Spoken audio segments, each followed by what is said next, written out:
পুরানো সময়ে এক গ্রামে একজন লোক থাকত যে একটা ঘোড়া পুষত। সেই লোকের 4টে ছেলে ছিল। বাপের কাছে তো 4জনই আদরের ছিল, কিন্তু তারা ছিল একেবারে নির্বোধ। যখন সেই লোক মারা গেল, তখন তার ছেলেরা নিজেদের মধ্যে পরামর্শ করল যে বাপ তো দুনিয়া থেকে চলে গেছে, এখন এই ঘোড়াটাকে কে পুষবে। তারা মিলে ঠিক করল যে ঘোড়াটাকে কেটে নিজেদের মধ্যে ভাগ করে নেবে, আর প্রত্যেক ভাইয়ের ভাগে ঘোড়ার একটা করে পা আসবে। কিন্তু তাদের জন্য মুশকিল হলো এই যে ঘোড়ার বাকি শরীরটাকে কিভাবে ভাগ করা যাবে। তারা ঘোড়ার কাছে দাঁড়িয়ে এই হিসাব নিকাশ করছিল, এমন সময় একজন লোক সেখান দিয়ে যাচ্ছিল। সে এই 4 ভাইয়ের কাছে জিজ্ঞেস করল, ভাইরা, তোমরা কোন বিষয়ে নিজেদের মধ্যে ঝগড়া করছো? আমাকে বলো, হয়তো আমি তোমাদের সমস্যার কোনো সমাধান বের করতে পারি। 4 ভাইয়ের মধ্যে একজন উত্তর দিল, আমরা 4 ভাই, আপনি আমাদের বলুন, আমরা এই ঘোড়াটাকে নিজেদের মধ্যে সমানভাবে কিভাবে ভাগ করব। সেই লোক বলল, এটা তো খুব সহজ, এমন করো, এই ঘোড়াটাকে বিক্রি করে দাও, আর যে টাকা পাবে তা নিজেদের মধ্যে ভাগ করে নাও। 4 ভাই এই কথায় রাজি হল এবং ঘোড়াটা বিক্রি করতে শহরের দিকে রওনা হল। পথে তারা জঙ্গলের মধ্যে দিয়ে যাচ্ছিল, তখন রাত হয়ে গেল। 4 ভাই সারাদিনের ক্লান্তিতে জর্জরিত ছিল। তারা যেই শুয়ে পড়ল, তখনই তাদের ঘুম এলো। যখন তারা গভীর ঘুমে আচ্ছন্ন ছিল, তখন রাতের কোনো এক সময় এক চোর সেখান দিয়ে গেল। সে দেখল যে 4 জন লোক বেখবর হয়ে ঘুমোচ্ছে আর জোরে জোরে নাক ডাকছে। চোরটি আস্তে আস্তে ঘোড়ার দিকে এগোল, ঘোড়ার দড়ি খুলল এবং আস্তে করে ঘোড়াটাকে নিয়ে সেখান থেকে পালিয়ে গেল। কিছুক্ষণ পর এক ভাইয়ের ঘুম ভাঙল। সে দেখল ঘোড়াটা সেখান থেকে গায়েব। তৎক্ষণাৎ সে অন্য ভাইদের জাগিয়ে বলল, আমাদের ঘোড়াটা চুরি হয়ে গেছে। এক ভাই হাই তুলতে তুলতে বলল, ঘুমাও ঘুমাও, রমজান খান নিয়ে গেছে হয়তো, সকালে দেখা যাবে। সকালে যখন 4 ভাইয়ের ঘুম ভাঙল, তারা রমজান খানকে খুঁজতে বের হলো। পথে তারা একটা উটের পায়ের ছাপ দেখল। তখন তাদের একজন বলল, দেখো, এটা উটের পায়ের ছাপ। দ্বিতীয়জন বলল, ভাই, এটা একটা পুরুষ উটের পায়ের ছাপ। তৃতীয়জন বলল, এই উটটা তো এক চোখে কানাও মনে হয়। এখন চতুর্থজন বলল, দড়ি ছিঁড়ে পালিয়েছে হয়তো। তারপর তারা 4 জন এগিয়ে গেল। এখনও খুব বেশি দূর যায়নি, এমন সময় তারা দেখল একজন লোক বিব্রত অবস্থায় আসছে। সে তাদের জিজ্ঞেস করল, তোমরা এখানে কোনো উট দেখেনি? তাদের একজন বলল, পুরুষ উট। দ্বিতীয়জন বলল, এক চোখে কানাও ছিল, তাই না? তৃতীয়জন বলল, দড়ি ছিঁড়ে পালিয়েছিল। সেই লোক বলল, তোমরা একদম ঠিক বলছো, বলো উটটা কোথায় দেখলে? তখন তারা একসঙ্গে বলল, আমরা তো উট দেখিনি, তুমি এগিয়ে গিয়ে খুঁজে দেখো। সেই লোক বলল, ভাইরা, তোমাদের কাছে উট সম্পর্কে এত তথ্য আছে, তবু তোমরা অস্বীকার করছো, এটা কি কথা হলো? হয়তো তোমরাই আমার উট চুরি করেছ। চলো বাদশার কাছে যাই, তিনি এ ব্যাপারে ফয়সালা করবেন। 4 ভাই আর উটের মালিক বাদশার দরবারের দিকে রওনা হল। পথে মাটিতে তাদের একজন মানুষের পায়ের ছাপ চোখে পড়ল। 4 ভাইয়ের মধ্যে একজন বলল, এটা একজন মহিলার পায়ের ছাপ। দ্বিতীয়জন বলল, এই মহিলা বাড়ি থেকে রাগ করে বেরিয়েছে। তৃতীয়জন বলল, ভাই, এই মহিলা তো গর্ভবতী মনে হয়, মানে তার বাচ্চা হবে। এইভাবে কথা বলতে বলতে তারা এগোল। তখন একজন লোক দৌড়ে এসে জিজ্ঞেস করল, ভাইরা, পথে তোমরা কোনো মহিলাকে দেখনি? এক ভাই বলল, ওই যে রাগ করে বাড়ি থেকে বেরিয়েছিল। দ্বিতীয় ভাই বলল, আমার মনে হয় গর্ভবতীও ছিল। সেই লোক বলল, হ্যাঁ, একদম ঠিক বলছ। তৃতীয়জন বলল, রাতের বেলা বাড়ি থেকে পালিয়েছিল। সে বলল, হ্যাঁ হ্যাঁ, একদম ঠিক, বলো সে কোথায়? 4 ভাই আবার একসঙ্গে বলল, আমরা তো তাকে দেখিনি, অন্য কোথাও খুঁজে দেখো। সেই লোক বলল, আমি তোমাদের কথায় কিভাবে বিশ্বাস করব? তোমরা সবকিছু জানো আর এখন বলছো আমরা তার সম্পর্কে কিছু জানি না। আমার স্ত্রী নিশ্চয়ই তোমাদের কাছে আছে।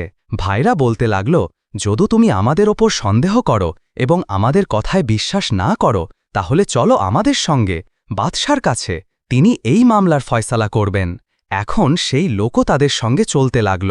চলতে চলতে তারা একটা শহরে পৌঁছল। একটা গলিতে তারা একজন লোককে জিজ্ঞেস করল, রমজান খানের বাড়ি কোথায়?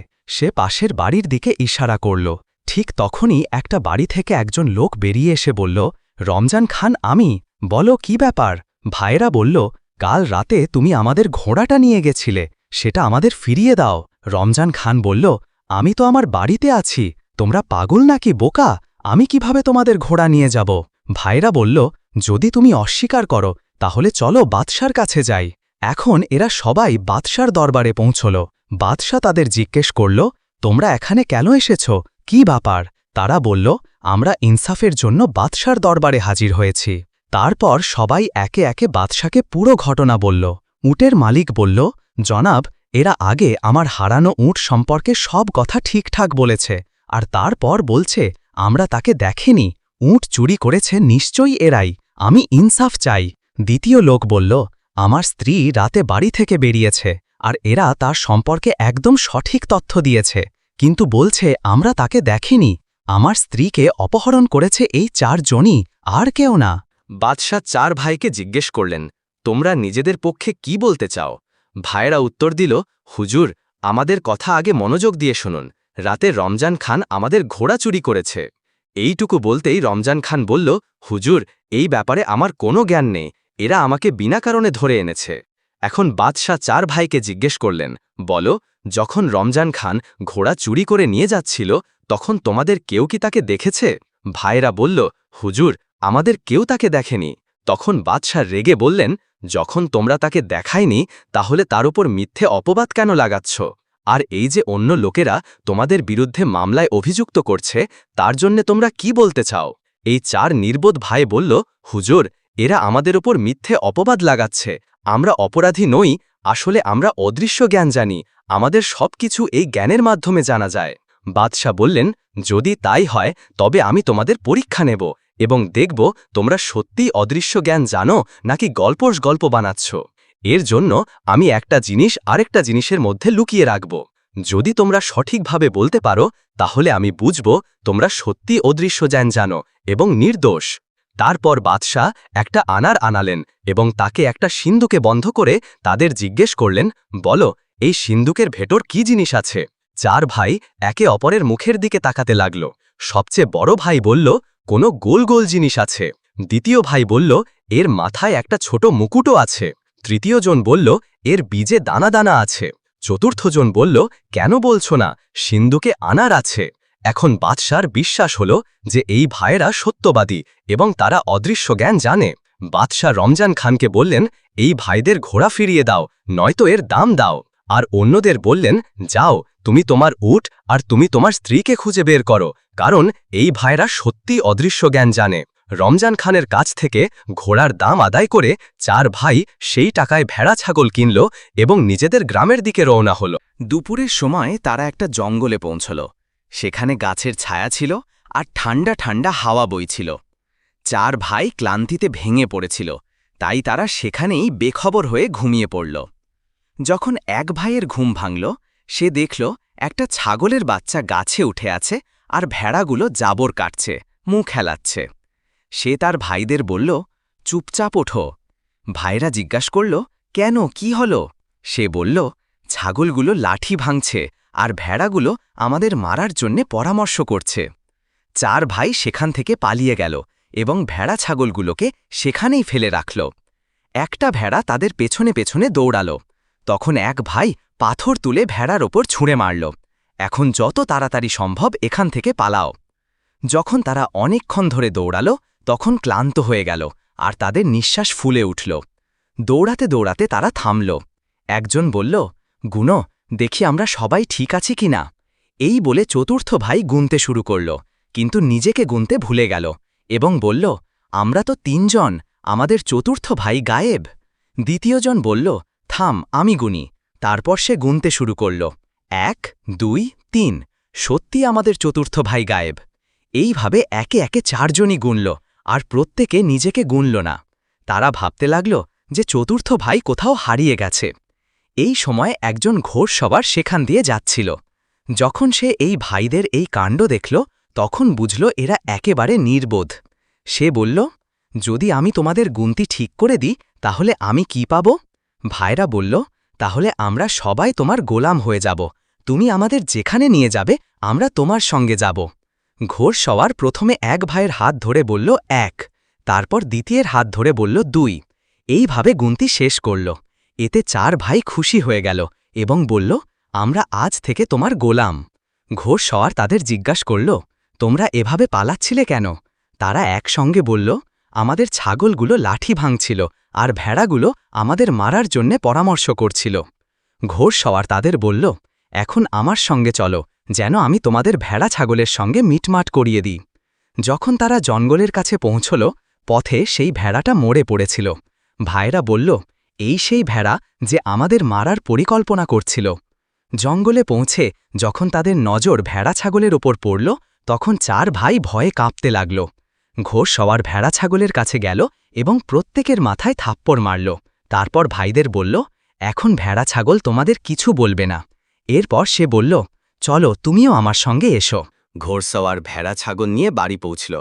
4 ভাইও তার সঙ্গে ছিল, কারণ তারা তার গোলামি মেনে নিয়েছিল। সে এই 4 ভাইকে তার সামনে দাঁড় করালো এবং সবার দায়িত্ব বন্টন করতে শুরু করল। একজনকে বলল, তুমি ভেড়ার পাল নিয়ে চড়াতে যাও। দ্বিতীয়জনকে বলল, তুমি বেল জোয়ার জন্য ঘাস কেটে এনে তাদের খাওয়াও। তৃতীয়জনকে বলল, আমার মা অসুস্থ, তুমি তার খেয়াল রাখবে, আর মনে রাখো তার গায়ে একটা মাছিও যেন না বসে। আর শেষজনকে বলল, তুমি গমের ফসল কেটে এক জায়গায় সুন্দর করে রাখো। বিভিন্ন কাজ এই 4 ভাইয়ের ওপর দেওয়ার পর ঘোড়সাওয়ার নিজের কাজে ব্যস্ত হয়ে গেল।